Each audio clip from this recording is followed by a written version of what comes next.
بسم الله الرحمن الرحيم الحمد لله رب العالمين والصلاة والسلام على سيد الأنبياء والمرسلين محمد وعلى آله وأصحابه أجمعين. أما بعد فأعوذ بالله من الشيطان الرجيم. بسم الله الرحمن الرحيم. ويستفتونك في النساء قل الله يفتيكم فيهن وما يتلى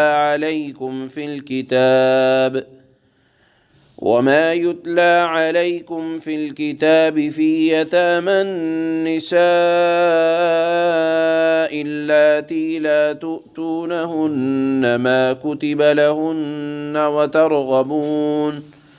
وترغبون أن تنكحوهن والمستضعفين من الولدان وأن تقوموا لليتامى بالقسط وما تفعلوا من خير فإن الله كان به عليما. صدق الله مولانا العلی العظیم.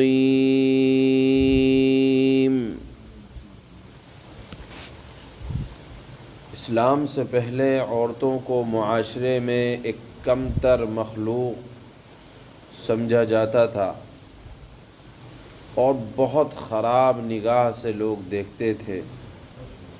رسول اللہ صلی اللہ علیہ وسلم کے تشریف لانے سے پہلے ان کو معاشی جینے کا بھی حق نہ دیا جاتا تھا اور ان کے معاشرتی حقوق نہ کے برابر تھے. اسلام نے جب عورتوں کے حقوق کو بیان فرمایا قرآن کریم کے اندر تو لوگوں کو یہ بات بڑی اچنبھا سی لگی، حتیٰ کہ یہ سمجھنے لگے کہ شاید قرآن میں جو یہ حقوق بیان کیے گئے وہ وقتی طور کے ہیں، کچھ دن میں ختم ہو جائیں گے. بالآخر جب قرآن میں عورتوں کے حقوق ختم نہیں کیے گئے تو لوگوں نے رسول اللہ صلی اللہ علیہ وسلم سے سوال کیا کہ یہ حقوق کیا عارضی طور پر ہیں یا ختم ہو جائیں گے یا ہمیشہ کے لیے ہیں؟ اس پر یہ آیت نازل ہوئی جو آج ہم پڑھ رہے ہیں، جس میں اللہ تعالیٰ نے یہ واضح کر دیا ہے کہ یہ احکام کوئی وقتی طور کے نہیں ہیں، ہمیشہ کے لیے ہیں. اللہ نے حکم دیا ہے کہ عورتوں کے حقوق کے متعلق ان کو ادا کرو. ان میں سے بہت سے پہلے احکام آ چکے ہیں. مثال کے طور پر آ چکا ہے کہ جن بچوں کا باپ انتقال کر جائے ان کے مال انہی تک پہنچاتے رہو، اور کہیں اللہ نے فرمایا تم ان بچوں کی اچھی چیز سے بری چیز کو مت بدلو اور ان کے مال کو مت کھاؤ، اپنے مالوں کے ساتھ ملا کر ان کا مال مت کھاؤ. سورہ نساء ہی میں یہ حکم آیا کہ اگر تم یتیم لڑکیوں کے بارے میں انصاف نہ کر سکو گے تو اللہ تعالیٰ کی ناراضگی کو مول لو گے. کہیں اللہ تعالیٰ نے ارشاد فرمایا کہ اگر یتیم بچیاں، پہلے یہ بھی ہوتا تھا، پہلے زمانے میں اللہ کے نبی صلی اللہ علیہ وسلم سے آنے سے پہلے، کہ اگر کوئی بچی خوبصورت ہوتی تو اس کا چچا زاد بھائی اس سے نکاح کرتا. نکاح تو حلال تھا لیکن اس کو وہ مہر نہ دیتا تھا جو عام طور پر دوسری عورتوں کا مہر بنتا تھا. اسی طرح سے اگر وہ لڑکی ذرا خوبصورت نہ ہوتی تو پھر اس کے ساتھ ظالمانہ رویہ رکھا جاتا تھا. تو اللہ کے نبی صلی اللہ علیہ وسلم نے عورتوں کے حقوق بیان فرمائے، مہر کے بارے میں، وراثت کے بارے میں.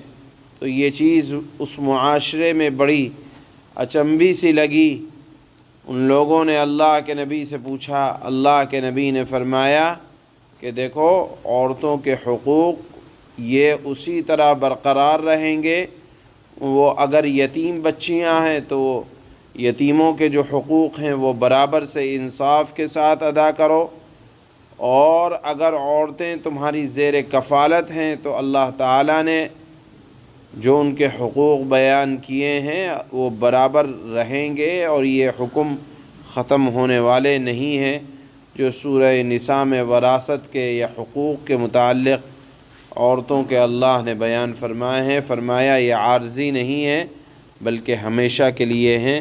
یہی مضمون اللہ تعالیٰ نے اس آیت میں بیان فرمایا ہے۔ اللہ فرماتے ہیں وَيَسْتَفْتُونَكَ فِي النِّسَاءِ، اور اے پیغمبر لوگ آپ سے عورتوں کے بارے میں شریعت کا حکم پوچھتے ہیں۔ قُلِ اللَّهُ يُفْتِيكُمْ فِيهِنَّ، قُلِ اللَّهُ يُفْتِيكُمْ فِيهِنَّ وَمَا يُتْلَى عَلَيْكُمْ فِي الْكِتَابِ فِي يَتَامَى النِّسَاءِ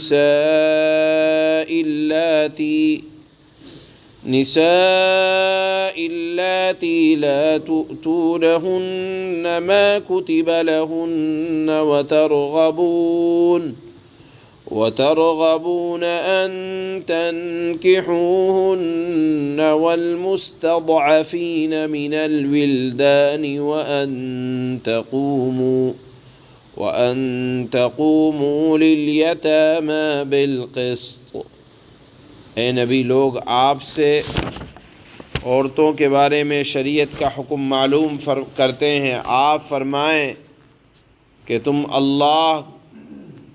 کہ اللہ تم کو ان عورتوں کے بارے میں حکم دیتا ہے، اور اس کتاب یعنی قرآن کریم کی جو آیتیں تم کو پڑھ کر سنائی جاتی ہیں وہ بھی ان یتیم عورتوں کے بارے میں شرعی حکم بتاتی ہیں جن کو تم ان کا مقرر کیا ہوا حق نہیں دیتے اور ان سے نکاح کرنا بھی چاہتے ہو۔ یہ آیت کا یہ حصہ در حقیقت سورہ نساء کی اس ہدایت کی طرف اشارہ کرتا ہے جو اس سورت کی آیت نمبر 3 میں ہدایت گزری ہے۔ صحیح بخاری کی حدیث میں ہے، حضرت عائشہ نے اس ہدایت کا پس منظر یہ بتلایا ہے کہ بعض اوقات یتیم لڑکی اپنے چچا کے بیٹے کی سرپرستی میں ہوتی تھی، وہ خوبصورت بھی ہوتی تھی اور اس کے باپ کا چھوڑا ہوا مال بھی اچھا خاصا ہوتا تھا۔ اس صورت میں اس کا چچزاد بھائی یہ چاہتا تھا کہ بالغ ہونے پر وہ خود اس سے نکاح کر لے تاکہ مال بھی آ جائے اور عورت بھی اپنے زیر اثر رہے، لیکن نکاح میں وہ اتنا مہر نہیں دیتا تھا جتنا اس خوبصورت جیسی لڑکی کا ہونا چاہیے تھا۔ یہ تو وہ صورت ہوتی جب وہ چچزاد بہن خوبصورت ہوتی، لیکن اگر لڑکی خوبصورت نہ ہوتی تو اس کے مال کی لالچ میں اس سے نکاح تو کر لیتا تھا، لیکن نہ صرف یہ کہ مہر کم رکھتا تھا بلکہ اس کو ایک پسندیدہ بیوی کا درجہ یا پسندیدہ بیوی جیسا سلوک نہ کرتا تھا۔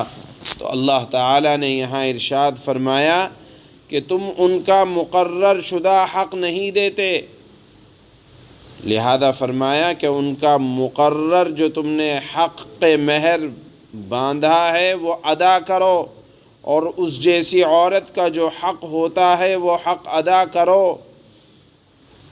لہذا اللہ نے فرمایا کہ وَتَرْغَبُونَ أَن تَنكِحُوهُنَّ وَالْمُسْتَضْعَفِينَ مِنَ الْوِلْدَانِ وَأَن